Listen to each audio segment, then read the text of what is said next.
வணக்கம். இந்நேரம் டெல்லியில் நடைபெறுகிற பிரதமர் தலைமையிலான நிதி ஆயோக் கூட்டத்தில் பங்கெடுத்திருக்க வேண்டிய நான், ஒன்றிய பாஜக அரசோட மாற்றாந்தாய் மனப்பான்மை கொண்ட நிதிநிலை அறிக்கையால் நீதி கேட்டு மக்கள் மன்றமான உங்கள் முன்னாடி பேச வேண்டிய கட்டாயத்துக்கு ஆளாக்கப்பட்டிருக்கேன். தமிழ்நாட்டில் நடைபெறும் உங்களோட திராவிட மாடல் அரசு கடந்த 3 ஆண்டு காலமாக எத்தகைய முற்போக்கு மற்றும் தொலைநோக்கு திட்டங்களை செயல்படுத்திட்டு வருதுன்னு உங்கள் எல்லாருக்குமே நல்லா தெரியும். நம்ம அரசோட திட்டங்களின் பயன்கள் ஒவ்வொரு குடும்பத்துக்கும் ஒவ்வொரு குடிமகனுக்கும் நேரடியாக கிடைக்குது. அதனால தான் திமுகவுக்கு வெற்றி மேலே வெற்றி குவியுது. நாள்தோறும் திட்டங்கள், மக்கள் மனந்தோறும் மகிழ்ச்சி, இதுதான் நம்ம அரசோட எண்ணம். இப்படிப்பட்ட நம்மோட எண்ணங்களுக்கு இடையூறு ஏற்படுத்துகிற செயல்களை ஒன்றிய அரசு தொடர்ந்து செஞ்சுக்கிட்டு வருது. ஒரு அரசு எப்படி செயல்படணும் என்பதற்கான இலக்கணத்தை நான் அடிக்கடி சொல்லிட்டு வரேன். ஒரு நல்ல அரசுன்றது வாக்களித்த மக்களுக்கு மட்டும் இல்லை, வாக்களிக்க மறந்த மக்களுக்கும் சேர்ந்து பாடுபடணும். இப்படி தான் தமிழ்நாடு அரசு பணியாற்றிட்டு இருக்கு. ஏன், மோடி தலைமையிலான பாஜக அரசு வர்றதுக்கு முன்னாடி இருந்த எல்லா ஒன்றிய அரசுகளும் கூட அப்படித்தான் இருந்தது. ஆனால் இந்த பெருந்தன்மை ஒன்றிய பாஜக அரசுகிட்ட இல்லை.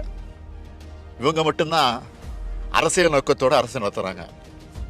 அதுக்கு அடையாளம்தான் கடந்த 23ஆம் தேதி தாக்கல் செய்யப்பட்ட பட்ஜெட். நடந்து முடிஞ்ச நாடாளுமன்ற தேர்தலில் மக்களுக்கு எதிராக நடந்து கொண்ட பாஜகவை பல்வேறு மாநில மக்களும் புறக்கணித்தாங்க. அப்படி புறக்கணித்த மாநிலங்களில் அந்த மாநில மக்களை பழிவாங்கிற பட்ஜெட்டாக தான் ஒன்றிய நிதியமைச்சர் தாக்கல் செஞ்சிருக்க பட்ஜெட் அமைஞ்சிருக்கு. ஒட்டுமொத்த இந்திய மக்களுக்காகவும் உருவாக்க வேண்டிய பட்ஜெட்டை இந்தியா கூட்டணிக்கு வாக்களித்த மக்களை பழிவாங்க உருவாக்கியிருக்கார். இது இந்திய அரசியலமைப்பு சட்டத்தின்பால் அவர் ஏற்றுக்கொண்ட பதவி பிரமாணத்துக்கு முரணானது. ஒன்றிய பாஜக அரசானது தொடர்ச்சியாக தமிழ்நாட்டை புறக்கணிச்சுக்கிட்டே வருது.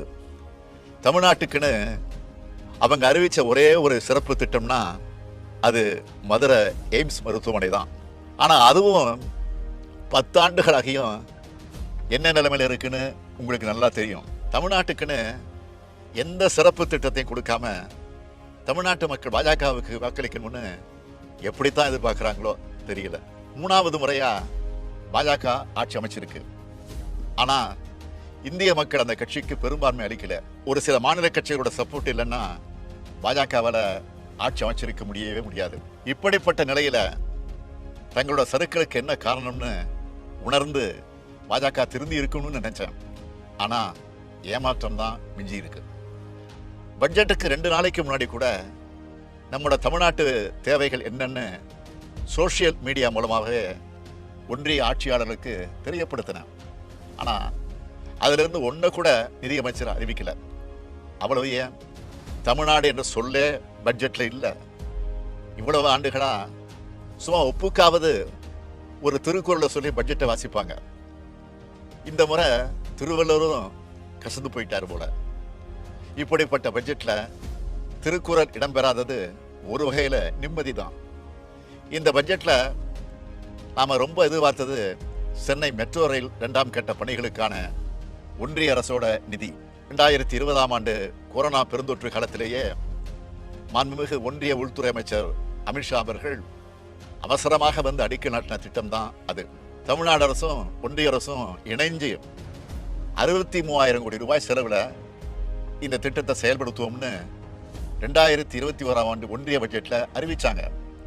ஆனால் இப்போ தமிழ்நாடு அரசு தான் இந்த திட்டப்பணிகளை முடுக்கிவிட்டு செயல்படுத்திக்கிட்டு இருக்குது. ஒன்றிய அரசோ தன்னுடைய பங்கா 1 ரூபாய் கூட விடுவிக்காம வேணும்னே 3 ஆண்டுகளாக காலம் தாழ்த்திக்கிட்டு இருக்கு. கேட்டால் இது மாநில அரசோட திட்டம்னு நாடாளுமன்றத்திலே பதில் சொல்கிறாங்க. அப்படின்னா ரயில்வே துறையை மாநில அரசுக்கு கொடுத்துடுவாங்களா?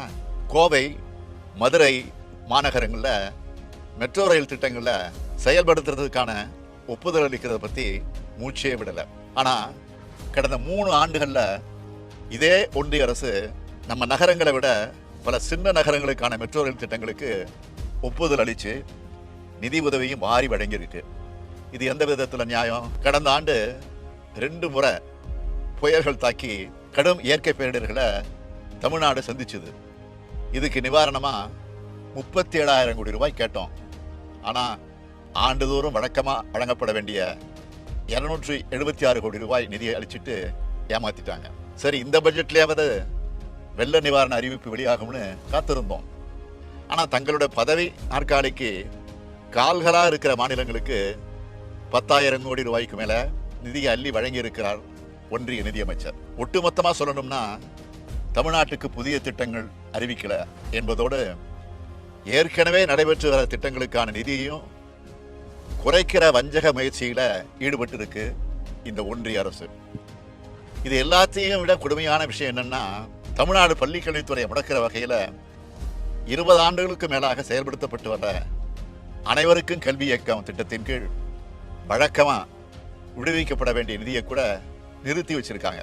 தேசிய கல்விக் கொள்கையை செயல்படுத்துவோம்னு கையெழுத்து போட்டாதான் நிதியை விடுவிப்போம்னு அடம் பிடிக்குது ஒன்றிய அரசு. மாணவ மாணவிகளோட கல்வி பாழாகுமே, அவங்களுக்கு கல்வி கற்பிக்கும் ஆசிரியர்களுக்கு ஊதியம் வழங்க முடியாத நிலை வருமேன்னு ஒரு துளி கவலை கூட இல்லாமல் தங்களோட கொள்கை திணிப்பையும் இந்தி திணிப்பை மட்டுமே முன்னிறுத்தக்கூடியதாக தான் பாஜக அரசு இருக்கு. அடுத்து பட்ஜெட் உரையில் இன்னொன்றையும் சொல்லியிருக்காங்க. மாநிலங்களால் விதிக்கப்படும் முத்திரைத்தார் கட்டணத்தை குறைப்போம்னு. மாநிலங்களை கலந்து ஆலோசிக்காமலேயே பட்ஜெட்டில் அறிவிக்கிறார் ஒன்றிய நிதியமைச்சர். ஏற்கனவே ஜிஎஸ்டி வரி விதிப்பு முறையை கொண்டு வந்து மாநிலங்களோட வரி விதிப்பு உரிமையை எடுத்துக்கிட்டாங்க. நான் கேட்கறது என்னன்னா, ஜிஎஸ்டியால் தமிழ்நாட்டிற்கு ஏற்பட்டிருக்கக்கூடிய இழப்பை சரி கட்டுறதுக்கான 20,000 கோடி ரூபாய் இழப்பீட்டையே இன்னும் அளிக்காத இந்த ஒன்றிய அரசுக்கு மாநிலங்களோட வரி விதிப்பு முறையை மாற்றி அமைக்கிற அதிகாரத்தை யார் கொடுத்தது? கடந்த 10 ஆண்டுகளா வருமான வரி சலுகை இன்றி தவிச்சிட்டு இருக்க நடுத்தர குடும்பங்களுக்கு வெறும் 17,500 ரூபாய் சலுகையை மட்டும் வழங்கி அந்த சலுகையும் பெரும்பான்மையோருக்கு கிடைக்காம செஞ்சுட்டு பெரும் வரி சலுகை கொடுத்ததா மார்த்தட்டிக்குது இந்த ஒன்றிய அரசு.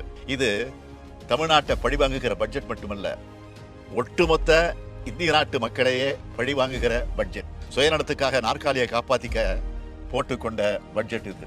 ஒன்றிய அரசுக்கு தமிழ்நாட்டு மக்களின் குரலா, ஏன் இந்திய நாட்டு மக்களின் குரலா ஒன்று சொல்றேன். மேலும் மேலும் தவறு செய்றீங்க, மேலும் மேலும் தோல்விகளை சந்திப்பீங்க. இந்திய நாடாளுமன்றத்தோட இரு அவைகளும் கொந்தளிக்கிற மாதிரி இந்திய மக்களோட மனங்களும் கொந்தளிப்பில் இருக்கு. இதுக்கு பாஜக பதில் சொல்லியே தீர வேண்டும்.